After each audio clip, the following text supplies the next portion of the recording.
Well, hello, and thanks for watching another episode of News of the Pews, where you can count on unapologetic 2A advocacy. Gun rights are human rights. I'm certain you gentlefolk are painfully aware of the Trump administration's fickle relationship with gun rights, but they managed to stumble across the goal line with one more point. They even got it into the right end zone, if I'm remembering my sport ball metaphors properly. Foosball. Get this. The U.S. Department of Justice, under red flag Bondi, filed an amicus brief in opposition to gun control. I know. Wild, ain't it? The DOJ's 26-page friend of the court brief specifically takes Massachusetts control freaks to task for the approved firearms roster because it places prior restraint on the arms. They also took the time to dismantle the ridiculous notion put forth by dark side lawyers that buying and selling arms are ancillary activities not directly protected by the Second Amendment's plain text by saying, the Supreme Court has established that the Second Amendment right to keep and bear arms protects both owning and carrying firearms, and in order to do either of those things, the right must also include the right to acquire a firearm. Inquiring whether the litigants in a case had other means to acquire similar firearms or other firearms at all is simply not part of the Second Amendment equation. Math, math, math, math. But hey, it would be impossible for us to produce quality 2A propaganda without you. So if you are in a comfortable place in life, please help us stay in a comfortable place in life by contributing to our tip jars in the doobly-doo or by joining our channel, and as always, keep us in your prayers. If Australia isn't the cuck chair, it's at least the cuck beanbag. They don't have a Second Amendment. Their government doesn't recognize the God-given right of all men to resist aggression by means of armed force if needed.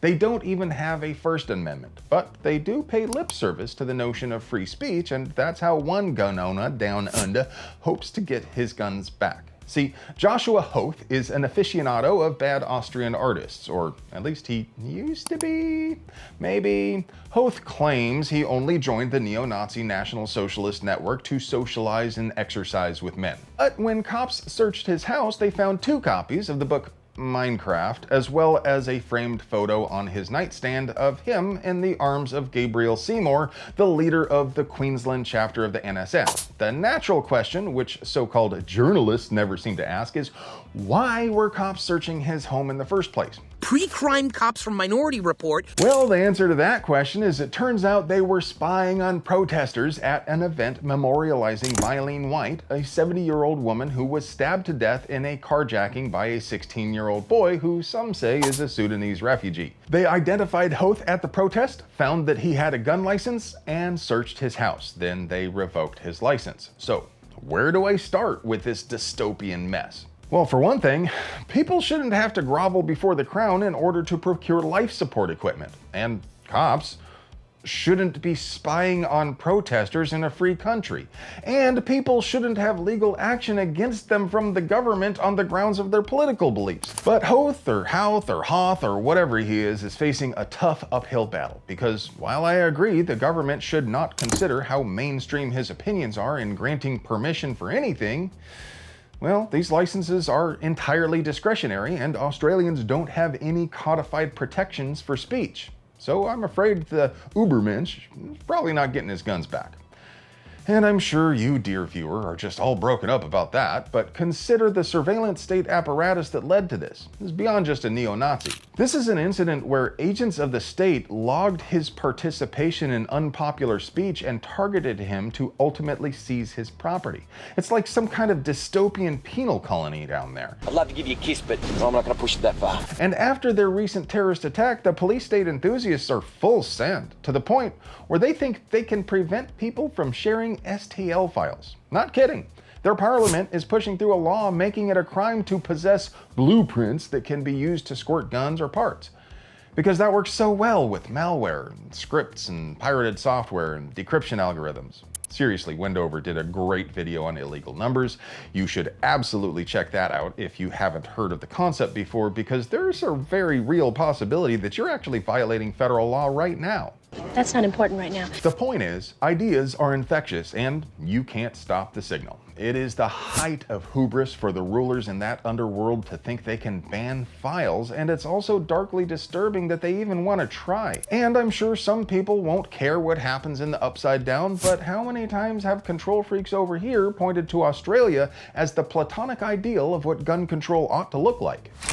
I'm sure control freaks in New Mexico would salivate at the chance to pass the kinds of bans that Australia has, but for the meantime, they'll have to tide themselves over with a total ban on gas-operated long guns and their new Stop Illegal Gun Trade and Extremely Dangerous Weapons Act, which has the catchy acronym SIGTEDWA. And yeah, did you catch that? Surely they meant semi-auto, right? No, they literally meant and defined gas-operated in the text. As always, I'll link the source in the doobly-doo, but there is no mention in the draft statute of recoil-operated systems. Manually operated guns are explicitly exempted, but no mention is made of roller or bearing-delayed blowback, straight blowback, long recoil, inertia like the Benelli system, or even gas-delayed blowback. Because as everyone knows, an HK91 is less dangerous than an AR-15. But wait, there's more. The bill also places more security requirements on gun shops than Walter and Jesse had in that basement under the laundromat. It requires shops to install monitored alarm systems and video surveillance with 2 years of archived storage. Nobody under 21 would be allowed to work in a gun shop, and they would have to use NICS to do background checks for all employees. Except it's illegal to use NICS in that manner. And what's even more wild is the politicritters seem to be aware of that fact when they wrote the law, because they tacked on this little gem to the end. Only if the use of the National Instant Criminal Background Check System is permitted by federal regulations. Why not just strike that language once they knew it was non-functional? Because they hope to make it legal to abuse NICS in that manner at the federal level. Or is my tinfoil on too tight? See how fast I did that? Folks, I'm an expert. Every day when I leave work, I do this. But that's not even the worst part. SIGTEDWA would also allow any law enforcement officer to inspect the records required to be maintained pursuant to this section during business hours. Forget warrants. This doesn't even limit it to the scope of an investigation. The way this reads, a park ranger could come in on his lunch break and check your records to find out what his wife got him for Christmas.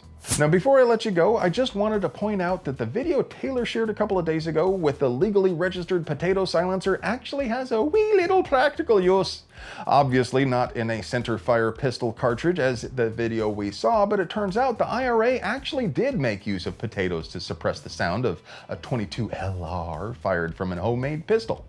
This is the part where if I was a bad person, I would affect a bad Irish accent and make a joke about potatoes. But I will do no such thing. Well, folks, rounds complete on 2, but before I go, your moment of completion. I love you. Rapid fire. Ah, it's out of gas. I'm gonna try and trigger its bump mechanism.